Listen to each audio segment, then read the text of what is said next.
Welcome back to another edition of the AUDL Take. Welcome back. I am here again after taking a week off last week. I did that because of the death of George Floyd due to police, and I just felt it was time for me to take a step back. Didn't need to have a show. We just needed to hear the voices of those who are being affected by this police brutality. That is Black Lives. That is the Black Lives Matter movement. This is what it's about. It's about hearing them who have just really been a primary target for police for so long. And I just felt like I don't know what I'm supposed to say for these kinds of things.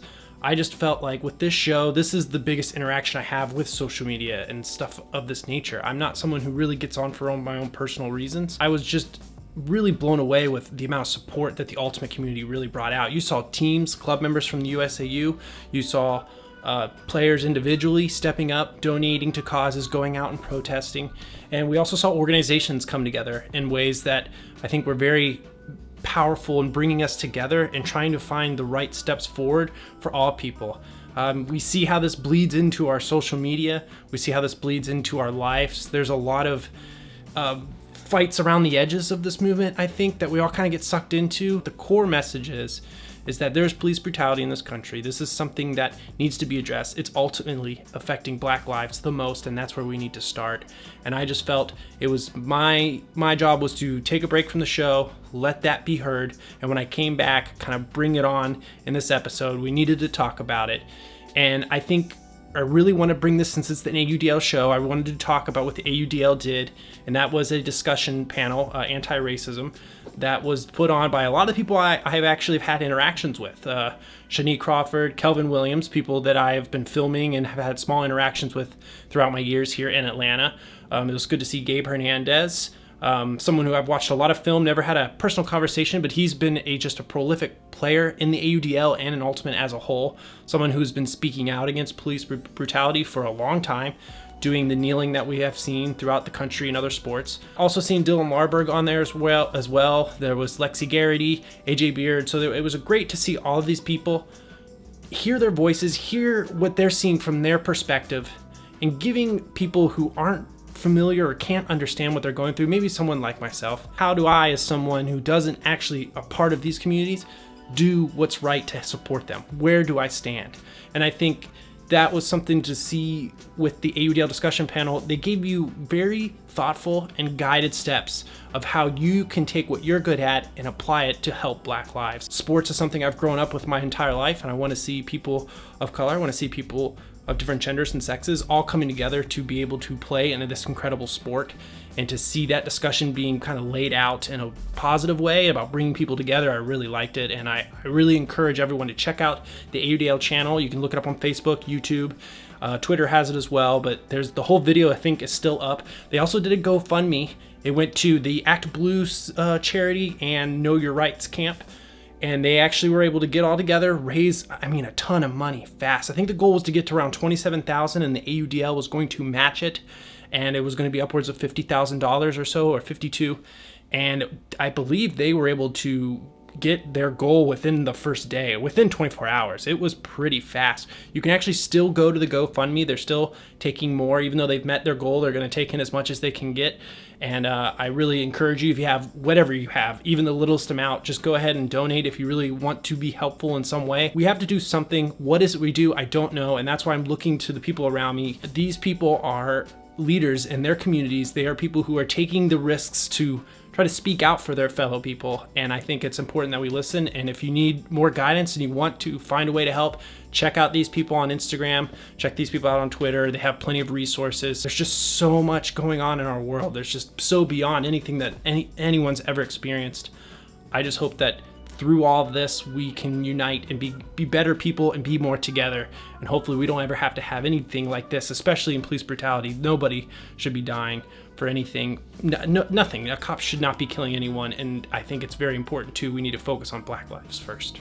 I do have some other news to talk about in this episode. It is about the AUDL, of course, a little bit about USAU, but there has been a talk. There has not been an official word on whether this is actually going to happen or not, but the AUDL is planning to have some type of shortened season. Now with the events that's going on recently, I'm not sure if things are going to change, But we're starting to see the NBA, the MLB, some other sports are starting to talk about coming back and having some type of event. With the AUDL, they've kind of written out the standard rules of how they're going to approach it. Whether this comes into fruition, I'm not exactly sure. But the basic idea, and I'll have the list of teams up on one of my sides here, but the idea is we're going to have pools. You're going to have the divisions that you've seen, pretty much teams that are closer to each other are going to play each other. So Raleigh, Atlanta, Tampa, that's probably going to be a pod. I believe that is one of them.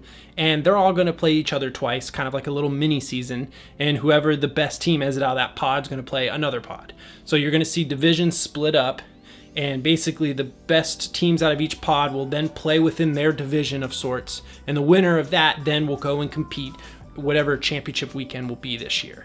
So it's going to be kind of a playoff style. The idea is you need to beat the people in your pool and come out on top, and then you'll play a winner of some other pool, and then those winners will go and have kind of a head-to-head matchup. I think there is a point where you're going to have the teams that go to championship weekend, each team's going to have a home game, and if it ends up being a tie, then they're going to have like one quarter to settle it all. So there's just kind of a very unique approach to getting to some kind of season, providing a product for people who want to watch Ultimate and who also want to play on this level.